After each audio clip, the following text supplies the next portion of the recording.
Il y a 58 ans, Béatrice des Pays-Bas se mariait avec le diplomate allemand Klaus Wansberg, le 10 mars 1966, à l'hôtel de ville d'Amsterdam, puis à la Westerkerk.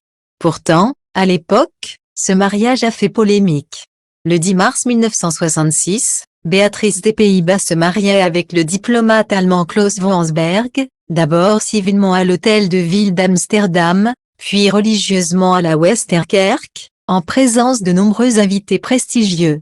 Pour marquer cet événement, qui a eu lieu il y a 58 ans, le Palais Royal a partagé, ce dimanche 10 mars, une photo de leur mariage sur Instagram.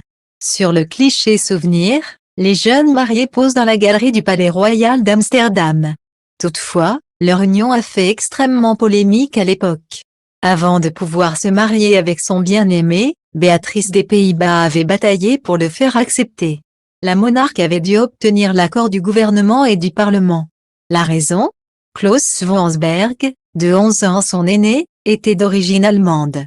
Et s'il avait acquis la nationalité néerlandaise et appris la langue des Pays-Bas, cela n'a pas suffi puisque, pendant la Seconde Guerre mondiale, il avait servi dans 2 divisions blindées de l'armée du Reich, après avoir été membre des jeunesses hitlériennes. Toutefois, en 1945, la commission d'épuration instaurée par les Alliés avait estimé qu'il n'était pas impliqué dans la guerre. Ainsi, le jour de leur mariage, malgré quelques manifestants venus exprimer leur désaccord vis-à-vis de ces noces, Béatrice des Pays et Klaus Wansberg se sont finalement dit oui. Le mariage entre Béatrice des Pays-Bas et Klaus Wansberg n'est pas la seule union de la famille royale néerlandaise à avoir fait polémique. Après avoir rencontré Maxima Zorreguieta lors de la foire de Séville, en Espagne, en 1999, Willem-Alexander des Pays-Bas a décidé de se marier avec la jeune femme qui travaillait dans une banque à l'époque. C'est la reine Béatrice qui a annoncé publiquement, en mars 2001, que son fils aîné allait se fiancer. Mais, cette union a fait couler beaucoup d'encre à l'époque en raison de la famille de la future princesse.